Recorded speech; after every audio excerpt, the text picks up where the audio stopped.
Hi guys, welcome back. Thought we'd just recreate something which happened earlier on today. So we're standing in the car park in Calahonda. What's the supermarket? Supersol. Having been to Lidl's at about 11 o'clock this morning, so we're back here. And this is the scene where we were just getting into the car and we were approached by two young girls. So let me explain what happened. Let me explain what happened. So here we are in the car park. This is roughly what the car park looks. Let's just have a pan round so we can just see it. So large car park. We were parked exactly here where Jenny's standing, and I was getting into the car in the front door as demonstrated there. So what happened was this, that I was standing here right by the car, as you can see, there's the car there, and I was just put the shopping in the back, and I was just about to get into the car. And this girl came up to me and said, "Do you speak English? I'm Italiano." So she looked very vaguely Italian, but more, there was something not right about her. She was in a white long sleeve t-shirt, which is a tiny bit grubby, and a pair of leggings, which again were a tiny bit grubby. Anyway, she said, "Oh, I'm meeting a friend here, there's something, you know," and she couldn't... Do you know this area? Yeah, do you know the area? Can you help me? Can you help me? And I was saying, no, I don't know anything. Anyway, she said, "Oh, me, so-and-so Francesca or something." And she grabbed my hand, you know, and started gesticulating to me about what's your name. And the next thing I knew is the safety catch on my high-end watch had been opened and the watch fell onto my wrist.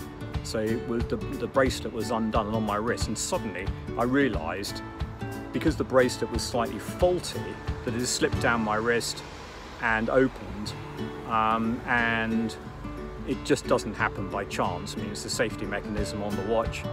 So I sort of quickly snapped the bracelet back on and struggled to get into the car.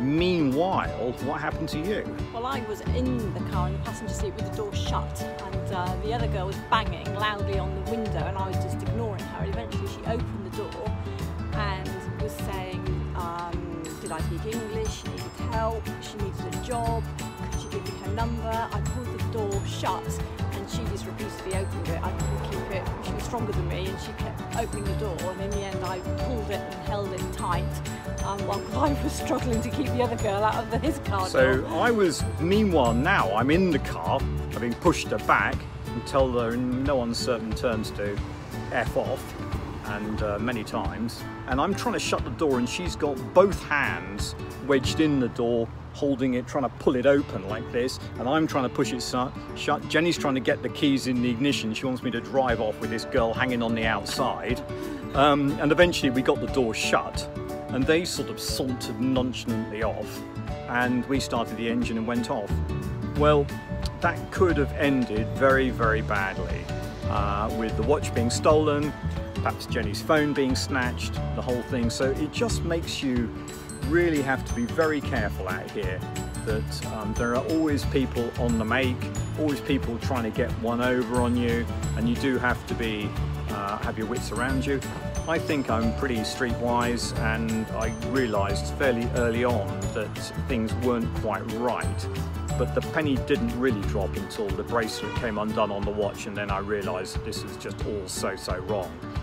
So there's a lesson in there for you. Cautionary tale. Cautionary tale, yeah. Luckily it had a happy ending, and so anyway, just to keep an eye out, keep a watch out. So as I said, Calahonda car park behind the supermarket. Just be a little bit careful if you guys are coming out here. So if you enjoyed this video, I know it's a short one, then don't forget to subscribe, give me a thumbs up, and we'll catch up with you soon.